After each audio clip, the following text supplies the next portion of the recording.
1장 11절에서 14절의 말씀, 하나님의 말씀입니다. 에베소서 1장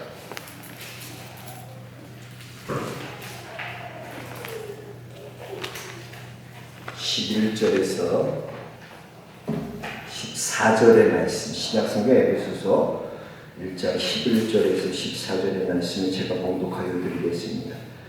모든 일을 그의 뜻의 결정대로 일하시는 이의 계획을 따라 우리가 예정을 잊고 그 안에서 기업이 되었으니 이는 우리가 그리스도 안에서 전부터 바라던 그의 영광의 찬송이 되게 하려 하신다. 그 안에서 너희도 진리의 말씀 곧 너희의 구원의 복음을 듣고 그 안에서 또 믿어 약속의 성령으로 인치심을 받았으니 이는 우리 기업의 보증이 되사 그 얻으신 것을 속량하시고 그의 영광을 찬송하게 하려 하심이라. 아멘. 이는 하나님의 말씀입니다. 할렐루야. 이렇게 오늘 저희가 인터넷에서 온라인으로 이렇게 처음 예배를 드립니다. 여기 몇 분 안 계신데 가정에서 각자의 자리에서 다들 예배 드리시는 줄 믿습니다. 하나님께서 어디에 있든지 신령과 진정으로 예배하는 우리들의 예배를 기뻐 받아주시고 하나님의 자녀들에게 한없는 은혜와 평강으로 함께하여 주실 줄로 믿습니다. 우리가 일상상 기도하고 있어요. 다들 하고 계시죠? 기도해요. 그렇죠. 우리 가족들도 우리 자녀들도 다 그 시간 되면 물어보고 오전 9시, 낮 12시, 저녁 7시에 부르짖으면서 기도합니다. 여러분, 기도할 때 놀라운 일이 일어납니다. 우리는 약하지만 하나님 강하십니다. 전능하십니다. 기도할 때 성령께서 우리에게 놀랍게 역사하시는 것을 여러분들이 경험하게 되는 귀한 삶이 되실 줄 믿습니다. 그래서 133 기도 따라합시다. 133 기도. 133 기도. 기도하시고 이 코로나 끝날 때까지 우리가 계속 기도해야 돼. 끝나고도 또 기도해야 돼. 어디에 있든지 여러분 꼭 기도의 자리를 지키시고 시간을 구별하여 하나님 앞에 드리는 여러분 되시길 주의 이름으로 축원합니다. 요즘 인터넷 메신저 텔레그램에서요, 이 미성년자를 포함한 여성들의 성착취물을 제작 유포하여 사회적으로 큰 파장을 일으킨 박사방 운영자 조주빈 씨의 신상이 공개됐습니다. 아동 청소년을 포함해서 피해자가 70여 명입니다. 70명이 넘습니다. 또 문재인 대통령도 이 문제를 철저하게 수사할 것을 지시하셨습니다. 정말 상상할 수 없을 정도로 여성들을 상대로 성폭력뿐 아니라 각종 가학행위를 시키고 회원들을 상대로 가상화폐를 받는 그런 악랄함을 보여왔습니다. 그런데 더 놀라운 것은 이 텔레그램에서 박사라고 불렸던 이 조주빈 씨는 학교 다닐 때 굉장히 모범생이었다는 거예요. 절대로 이런 일을 할 사람이 아니었다는 거예요. 학교에, 대학교 때도 그렇고, 대학교 때 평점은 4.17, 4.5점 만점, 4.17. 굉장히 우수하죠. 그리고, 거기 편집국장으로 학보사 편집국장으로 글 쓰는 재주도 뛰어났다고. 또 얼마 전까지 봉사 관련 NGO 단체 직원으로 일하면서 장애인을 지원하는 장애인 지원 팀장이었다는 거예요. 주변의 사람들은 이 박사라 불리는 이 청년이 그런 일을 했을 거라고는 아무도 상상하지 못했다. 정말 평범하고 모범적인 사람이었고 남을 도울 줄 아는 사람처럼 보여줬다는 것입니다. 그랬던 그 사람이 정말 인간으로서는 상상할 수 없는 엄청난 일을 벌인 것입니다. 정말 파스칼의 날과 같이 인간은 천사도 아니고 짐승도 아니다. 그러나 불행한 것은 천사처럼 행동하려 하면서 짐승처럼 살고 있다. 남들이 보기에는 천사처럼 모범생처럼 살고 있지만 실제로는 그의 삶을 보면 짐승과 같은 삶을 살았다는 것입니다. 그런데 더 안타까운 것은 이 박사방의 원조격인 이 N번방이 있는데 이 N번방의 회원이 26만 명이나 된다. 회원이 그거 보려고 이렇게 많은 사람이 여성을 성노예로 학대하면서 가학정행위를 시키는 것을 함께 즐겼다는 거예요. 기뻐했다는 거예요. 그거 보고 즐겼다는 거예요. 그럼 인간의 추악함이 여기에 있는 거예요. 사람들에게 이 텔레그램은요, 철저하게 신상이 보호되는 어떤 일을 저질러도 절대로 걸릴 수 없는 그런 곳이었습니다. 즉, 남이 보지 않는 곳, 남이 나를 볼 수 없는 곳, 그런 은밀한 곳에서 이런 추악한 일들이 벌어지고 있었다는 것입니다. 제가 이런 일련의 일들을 지켜보면서 하나님을 믿는 우리의 삶도 남들 보지 않을 때 내가 어떻게 사는가. 교회 안에서 여러분 믿는 사람처럼 행동하고 열심히 봉사하고 예배 잘 드리는 모습을 사는 게 아니라 남들이 보지 않는 은밀한 곳에서 아무도 없는 곳에서 나는 어떠한 모습으로 살아가고 있을까? 우리가 말로는 호람대오의 삶을 산다고 말하지만 정말 우리의 삶이 하나님 앞에 삶을 살아가고 있을까? 내가 정말 하나님 앞에서의 삶을 그런 믿음으로 그 길을 걸어가고 있을까? 참 저도 부끄럽고 두렵습니다.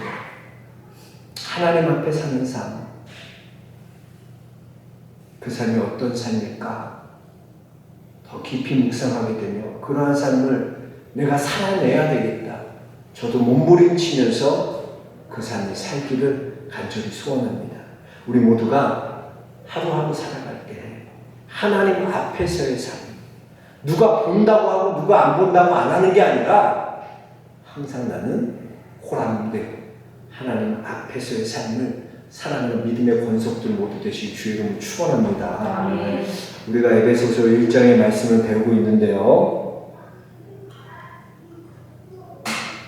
지난 시간 우리는 하나님의 상속자로서 예수 그리스도 안에서 우리가 하나님의 기업이 되었다 그랬어요. 그래서 하나님의 상속자가 되었다는 것, 하나님의 기업이 되었다는 것은 더 이상 내 문제가 아니에요. 하나님이 내 문제를 책임져 주십니다. 우리는 그 삶을 믿고 살아갑니다. 내 문제가 아니라 이제 누구의 문제? 하나님의 문제. 또한 우리는 하나님의 영광에 찬송이 되어야 된다고 했어요. 찬송 부르는 자만 머물러 있는 게 아니라 하나님의 찬송. 그래서 하나님이 나를 보고 미소 짓고 나를 통해서 하나님의 영광을 얻는 그 찬송이 되어야 된다 그랬습니다. 여러분이 그런 모습으로 바뀌시는 귀한 은혜가 있길 바랍니다. 지금까지 살펴본 에베소서 우리가 1장에 보면 13절부터 14절의 말씀을 한번 정리해보면 두 가지 질문으로 요약할 수 있을 것 같아요. 3절에서 14절까지의 말씀을 두 가지 질문으로 요약할 수 있을 것 같습니다. 첫 번째 질문은 뭐냐면 어떻게 문제예요. 어떻게 우리가 어떻게 하나님의 백성이 되었는가, 우리가 어떻게 구원을 받았는가, 우리가 어떻게 하나님의 은혜를 누렸는가, 어떻게라는 거예요. 두 번째 질문은 뭐냐면 왜라는 거예요. 왜 하나님이 왜 이런 은혜를 우리에게 주셨는가, 왜 우리로 하나님의 백성으로 살게 하셨는가 하는 것입니다. 이렇게 우리는 어떻게와 관련된 질문을 할 때는 그것이 우리의 구원의 기쁨과 감격으로 연결되는 것이에요. 그런데 왜라는 것에 관련은요, 왜와 관련된 것은 질문은 우리의 사명과 연결되는 것입니다. 우리 이 두 가지의 질문에 어떻게와 왜와의 조화를 누리면서 살아야 됩니다. 하나님께서는 죄로 인해 죽을 수밖에 없는 나 같은 사람을 구원해 주셨어요. 그리고 그 구원의 기쁨과 감격을 우리는 누리고 살아갑니다. 우리가 하나님 날 구원해 주신 내가 너무나 하나님 너무나 감사해요. 나 같은 자, 죽을 수밖에 없는 자, 마땅히 죽어야 될 자를 이 죄인을 주의 보혈의 은혜로 나를 구속하셔서 하나님의 자녀 삼아주셔서 하나님의 기업이 되게 하신 주님 감사합니다. 감사합니다. 우리는 늘 그 은혜를 감사하며 감격하며 기뻐하며 살아가는 자입니다. 근데 여러분, 여기서 우리가 생각해 봐야 할 것이 있습니다. 하나님이 나 같은 자를 구원하시고 또 나 같은 자를 부르셔서 하나님의 자녀가 삼아주셨는데, 자녀 삼아주셨는데 그 이유가 뭐냐는 거죠. 왜 하나님께서는 나를 구원해 주셨고 나를 하나님의 자녀 삼아주셨을까? 그 이유가 뭐냐는 거예요. 그 목적이 뭐냐는 거예요. 왜 그렇게 하셨냐는 거예요. 우리는 어떻게 구원받고 어떻게 우리가 그 구원의 기쁨과 감격을 얻었는지 너무나 잘 알고 있어요. 그러나 우리는 거기에만 머물러 있어서는 안 된다는 거예요. 우리는 어떻게만 머물러 있는 자가 돼서는 안 되는 거예요. 하나님이 왜 이런 내게 은혜를 주셨을까? 왜 내게 하나님께서 그런 자녀가 되는 축복을 주셨을까? 나를 자녀 삼아 주셨을까? 우리는 왜라는 질문 앞에 분명히 대답할 줄 알아야 돼요. 그래서 여러분 삶의 자리가 다 달라요. 어떤 분은 직장 생활하는 분도 있고 뭐 공무원도 있고 여러 가지의 모습으로 우리의 삶의 자리는 다르지만 구원받았다는 것, 내가 하나님의 자녀가 되었다는 것, 그리고 그 하나님의 자녀된 기쁨과 감사와 감격이 내 안에 넘쳐난다는 것, 우리는 모두 그것을 경험하며 살아갑니다. 그런데 우리가 거기에만 머물러 있어서 우리의 삶의 자리에서 구원의 감격과 기쁨을 사명으로 연결해 나가야 돼야 되는 것입니다. 사명으로 나가야 돼. 그것이 어떻게, 왜 자꾸 왜라는 질문을 해야 되는 것입니다. 우리 한번 3절부터 5절까지 한번 읽어볼까요? 에베소서 1장 3절에서 5절 같이 읽겠습니다. 찬송하리로다 하나님 곧 우리 주 예수 그리스도의 아버지께서 그리스도 안에서 하늘에 속한 모든 신령한 복을 우리에게 주시되 곧 창세전에 그리스도 안에서 우리를 택하사 우리로 사랑 안에서 회복하고 크며 오게 하시려고 그 기쁘신 뜻대로 우리를 예정하사 예수 그리스도를 말미암아 자기 아들에게 되게 하셨으니 하나님께서 창세전에 우리를 택하여 주시고 우리를 예정하셔서 하나님의 자녀가 되게 하셨다고 했어요. 놀라운 복을 주신 거예요. 그런데 왜 그렇게 하셨나요? 왜? 6절 같이 읽겠습니다.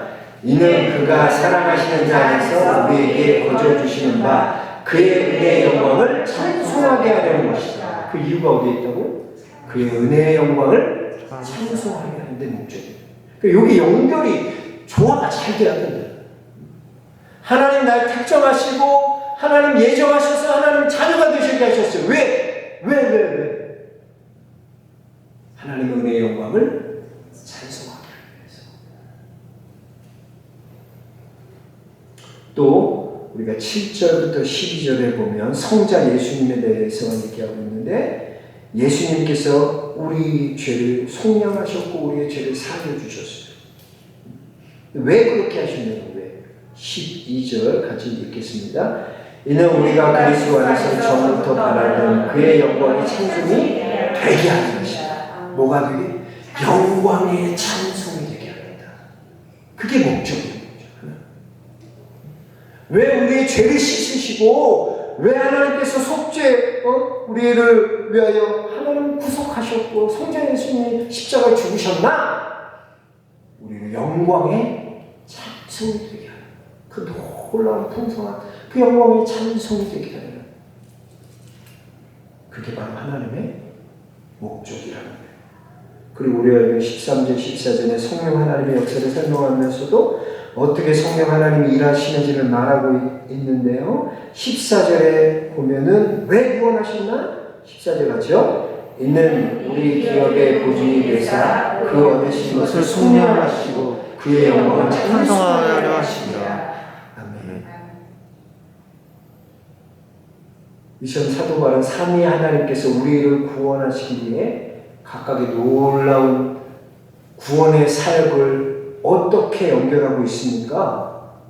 왜 구원하셨나? 왜 구원하셨나? 이거를 하나님께 왜 우리를 어떻게 구원하셨나를 왜 사명으로 연결하고 있다는 거예요. 이럴 때 우리는 구원의 기쁨과 감격을 감사하는 데만 머무르는 사람이 되는 게 아니라 그 나아가서 구원과 기쁨의 감격 가운데 하나님께서 왜 이걸 나에게 주셨을까? 왜 이렇게 하셨을까? 우리는 거기에 관심을 가져야 된다는 것입니다. 그 구원과 기쁨의 감사와 감격을 사명과 연결하는 삶을 살아가는 우리가 되어야 될 줄 믿습니다. 아멘. 원래는 영상을 불러요. 영상 안 되죠, 지금. 영상, 지난주에 봤던 영상, 제가 그거 다 봤죠? 또 못 보신 분들 있을 것 같아서 그 영상 한 번 더 보고 싶었어요. 사실은 영상을 좀 준비하려고 했는데 오늘 그 와이파이가 오게 안 된다 그래서 여기서 하게 됐는데 그 영상 기억나시죠, 여러분? 그 노란 방호복을 입고 그 사람들에게 가서 거리에서 우한의 그 거리에서 그 우한 폐렴이 창궐한 그곳에서 마스크를 주면서 하나님은 당신을 사랑하십니다. 그 사람은 의사도 아니고요, 경찰도 아니에요. 그들의 이름이 그리스도입니다. 그리스도. 그들이 그렇게 전하는 것. 죽어가면 정말 마스크가 없어서 마스크를 구하지 못하는 그들에게 따뜻하게 다가가서 마스크를 건드면서 하나님은 당신을 사랑하십니다. 그리고 죽어가는 그 코로나로 인하여 죽어가는 그 사람이 가서 하나님이 어떤 분이신지 하나님을 믿어야지 구원을 받습니다. 그럴 때 놀랍게 성령께서 역사하셔서 그들이 하나님을 믿게 되고 구원받게 되는 놀라운 축복을 하나님께서 주시는 겁니다. 참 귀한 일이에요. 그 사역을 그들이 10년 동안 계속 했다. 꾸준하게 손을 넣는 거예요. 사명이란 것은 이런 거예요. 하나님이 나에게 주신 어떠한 달란트, 어떤 은사, 내게 주신 그 복, 나는 그것을 위해 하나님을 위해서 나는 어떻게 쓰고 있느냐. 근데 우리는 자꾸 거기에 관심을 안 가죠. 하나님 잘 되게 해주세요. 부자 되게 하세요. 성공하게 해주세요. 왜 그렇게 해야 되냐는 거죠. 왜? 왜 내가 복을 받아야 되고, 왜 내가 잘 돼야 되고, 왜 성공해야 되냐는 거예요. 그것이 하나님의 사명과 연결되지 않는다면 그것이 바로 탐심이고 욕심이고 구하는 것이, 그렇게 구하는 것이 욕심이에요. 하나님께서 복 주실 만한 이유가 있어요. 내가 하나님의 그 복을 받은 그 복을 통해서 내가 하나님 앞에 어떻게 나가야 될까? 사명의 자리로 나가야 될 줄로 믿습니다. 아멘. 제가 아는 어떤 권사님이 계세요. 그 권사님 간증이 참 은혜로운데, 그 권사님이 1980년도에 이제 명일동에 오셨어요. 이사 오셔서 명일동에 오셨는데 결혼을 했는데 시집살이가 너무나 고된 거예요. 어머니가 시어머니랑 시누이랑 같이 사는데 이 결혼하고 나서 얼마나 힘들겠어요. 둘이 알콩달콩 살고 싶은데 시어머니 모셔 눈치 봐야지, 시누이 눈치 봐야지.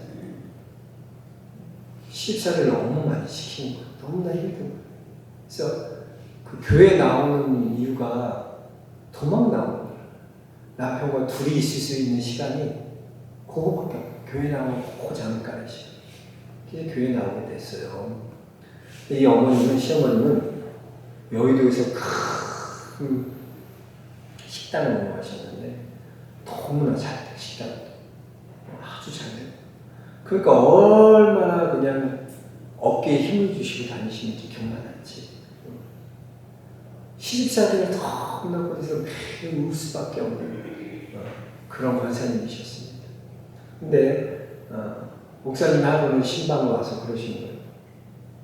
신방 말씀을 주셨는데 창세기 12장 1절부터 3절의 말씀을 주셨는데 뭐냐? 박 집사가 복의 근원이 될 거야. 박 집사 통해서 이 가정은 복받는 가정이 될 거야. 그 말을 했는데 너무나 안 믿기는 거야. 지금 현재 자기의 상황과 복의 근원이 된다는 것은 전혀 맞지 않는 거, 어울리지 않는 거야. 지금 내가 이렇게 힘든데, 내가 이렇게 어려운데 무슨 내가 복의 근원인데. 근데 목사님이 그 말씀하는데 나도 그런 사람 되고 싶다 정말 그런 마음이 든다. 이분이 또 되게 열심히 해요. 그래서 구역이 부흥하기 시작하는데 1명, 2명, 3명 되면 10명이 넘는 구역원들이 됩니다. 근데 다들 뭐 영등포에서 오고 멀리서 오고 다들 그렇게 오는 거예요. 교회 은혜 받으니까. 그러니까 은혜 받으면요 세종이나 청주나 뭐 상관없어. 우리가 영적인 예루살렘이 되면 우리 조치원 영락교회가 영적인 예루살렘 교회가 되면 은혜가 있으면 다 모이게 돼 있어. 영등포건 뭐건 인천이건 다 그렇게 구역원들이 많이 생기고 오는데 그 차비가 좀 차를 2번 타고 오고 3번 타고 2번 타고 오고 그러는데 얼마나 돈이 많이 들어가요. 근데 자기 마음껏 하나님 내가 저 구역원들 좀 차비라도 줄 수 있게 하나님 좀 정말 나도 복을 받게 해주세요.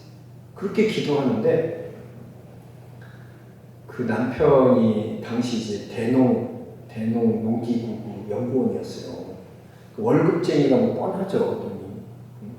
월급. 그러니까 도와주고 싶은데 그게 안 되는 거야. 자기는.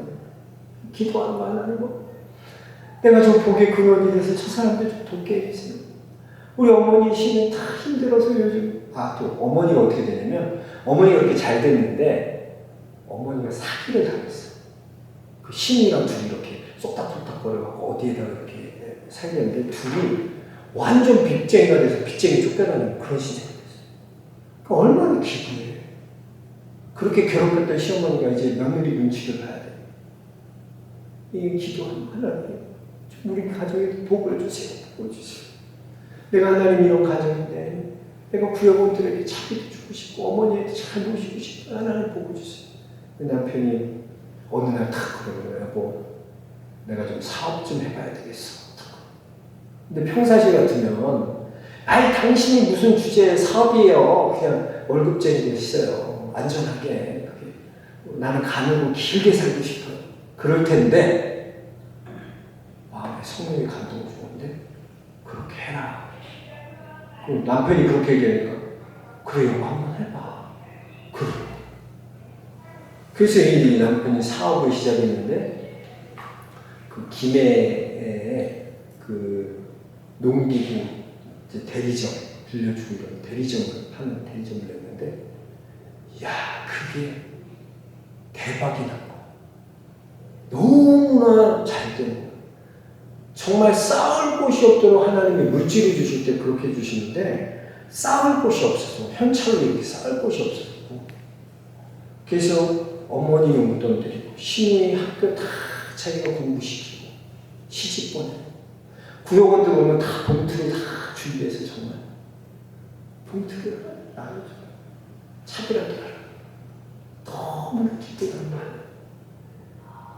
내게 하나님이 복 주셨는데 내 받은 이 복을 하나님의 사명을 감당하고 내가 이 복을 누구에게 줄까? 누구에게 흘려보내줄까? 생각하니까 너무나 기쁘다. 그게 바로 사명자의 모습이에요. 하나님의 사람은요, 그때도 이제 내가 지난주에 나 잘 되는 데 있지 않아요? 우리는 살아도 누굴 위해? 주를 위해. 죽어도 누굴 위해? 주를 위해. 사나 죽나 우리는 주님의 것이에요. 그래서 잘 되고 못 되는 게 중요한 게 아니야. 잘 되고 나는 주를 위해 잘 되는 거고 안 되는 것도 주를 위해 안 되는 거고 항상 누굴 위해? 주를 위해. 주를 위해. 사명과 이거예요. 여러분, 에베 에베소서의 1장의 3절부터 14절의 중심이 뭐냐면 우리가 하나님 앞에 구원받은 자로서 하나님의 자녀된 자로서 하나님의 예수 그리스도의 구속으로 말미암아 죄 씻음 받은 우리로서 나는 어떻게 살아야 될까? 그걸 고민하는. 그래서 그걸 여러분이 생각하고 고민하고. 요즘 참 전도하기가 어렵잖아요. 응? 교회 다닌다고 말하기도 어렵고 복음 전하는 게 더 문이 닫힌 것 같고 그렇지 않아요. 우리의 생각은 그렇다고 생각해. 복음의 문이 닫혔어요. 이제 어떻게 교회 전도하지? 아니에요. 하나님께서 이 일을 통해서도 하나님의 일을 행하세요. 사도 바울이 옥에 갇힌 거, 갇혀있으면서 빌립보 교회에 뭐라고 해요? 다투는 거, 너희가 싸우는 거, 분쟁하는 거, 그것으로도 뭐예요? 주의 도가 전해지는 거. 그게 놀라운 하나님의 역사. 여러분 코로나 때문에 복음 전하기 어렵다. 이제 안 돼. 복음을 막혔어. 아니에요. 그 일을 통해서 하나님 일을 하세요. 여러분이 그걸 믿고 하나님이 나에게 주신 사명이 무엇일까? 왜 하나님이 이렇게 하셨을까? 내 자리에서. 그래서 여러분 삶의 자리가 중요해요. 내 삶의 자리에서 하나님께서 나를 왜 이렇게 부르셨을까? 왜 나를 이렇게 하셨을까? 그걸 늘 생각하고 고민하는 사람들이 되어야 돼요. 여러분 안에 그 은혜가 있기를 바랍니다. 아멘. 그래서 여러분이 어떻게 왜 이 사이에서 분명한 답을 가지고 균형을 잡고 하나님 앞에 살아야 될 줄 믿습니다. 아멘. 다음 주에는 이제 마지막으로 성령의 삶 13, 14절을 중심으로 성령께서 어떠한 일을 하시는가. 마지막으로 하면 이제 성부 하나님, 성자 예수님, 성령의 사역에 대해서 이제 끝나는, 이제 14절 끝나는, 이제 다음은 기도로 넘어가요. 또 이제 기대하시고 다음 주에도 성령의 사역에 대해서, 성령의 일에 대해서, 성령의 세례, 성령의 내주하심, 성령의 보증, 인치심, 이런 것들을 좀 한번 좀 깊이 좀 생각해보고 다음 주에 하나님의 말씀 좀 같이 나누도록 하겠습니다. 우리 같이 찬송하겠습니다. 여러분 이거 찬양 안고 받으셨죠? 내 마음의 주를 향한 사람.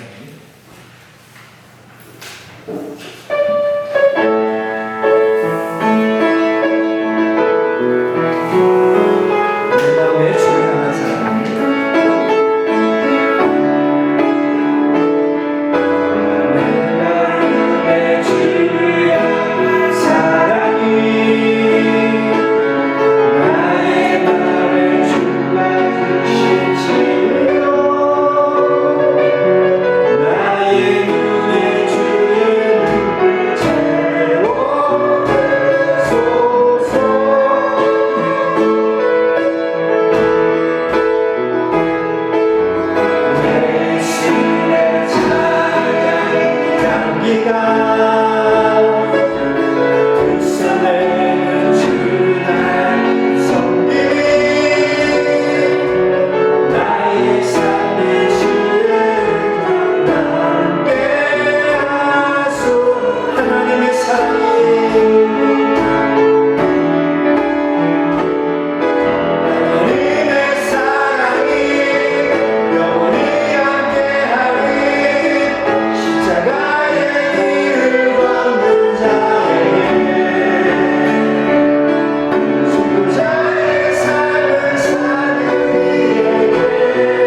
캠퍼스 사역을 했어요. 근데 그 간사랑 이렇게 같이 기도하면서 이 찬양을 부르는데 이 찬양을 4시간 동안 하나님을 불렀어요. 이 찬양 4시간 동안 부르면서 같이 기도하면서 하나님 내게 그런 세상 조롱하는 소리야 세상 유혹 속에도 주의 순결한 신부가 되겠습니다. 내 생명 주님께 드립니다. 4시간의 이 하나 곡을 찬양하면서 그렇게 기도했던 그런 기억이 있어요. 우리가 이 찬양 부를 때 여러 번도 그런 불타는 그리스도의 놀라운 성령의 만져주시고 성령의 충만함이 이 찬양 가운데 여러분 만나실 줄 믿습니다. 같이 한번 다시 찬양하겠습니다.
하나님께 받은 그 사랑을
하나님 감사합니다. 감사합니다. 그 말씀을 통해 우리가 조금 더 깨닫게 하시니 감사합니다. 아멘. 왜 하나님께서 나를 창세전에 택하여 주셨습니다. 하나님 날 예정하여 주시고 그리스도 안에서 하나님의 자녀가 되는 권세를 주시고 죽을 수밖에 없었던 이 죄인이 새 사람 되게 하시고 구속시켜 주셨습니다. 그 보혈에 의해 하나님의 아버지로 부르게 하시는 주님, 우리가 왜 이렇게 구원받은 감격을 가지고 우리가 왜 어떻게 살아야 될지, 우리가 하나님 그 사명의 자리로 나가는 우리 모두가 되게 하여 주옵소서. 아멘. 하나님께서 우리 교회를 지켜주시고 아멘. 함께 온라인으로 예배하는 성도들 한 사람 한 사람 가운데 성령으로 충만케 하여 주시옵소서. 아멘. 특별히 질병으로 인하여 고생하는 자들이 있습니까? 잠자지 못하는 자들이 있습니까? 질병으로 인하여 하나님 괴로워하는 자들이 있습니까? 물질을 통하여 하나님 어려움 당하는 일이 있습니까? 하나님 인간관계로 인해 고난당하는 자들이 있습니까? 자녀들 때문에 눈물 흘리는 이들이 있습니까? 이 시간 내가 나사렛 예수를 명하노니 하나님의 자녀들을 괴롭히는 모든 어둠의 세력들아, 나사렛 예수 그리스도의 이름으로 떠나갈지어다. 믿습니다. 성령 하나님 충만케 하시고 우리 성도들에게 늘 같이 하여 주시고 교회 사랑하게 하시고 하나님 사랑하게 하시고 늘 주의 종류에 함께 기도하게 하여 주옵소서. 감사하며 예수 그리스도를 받들어 기도하나이다. 아멘. 하늘에 계신 우리 아버지여, 이름이 거룩히 여김을 주시며 나라의 마음이시며 뜻이 하늘에서 이루어지고 같이 땅에서 이루어지리이다. 오늘 우리에게 영원한 음식을 주옵시고 우리가 우리의 죄진자를 사하여 주옵시고 우리의 죄를 사하여 주옵시고 우리를 시험에 들게 하지 마옵시고 다만 하나님께서 구하옵소서. 되게 나라와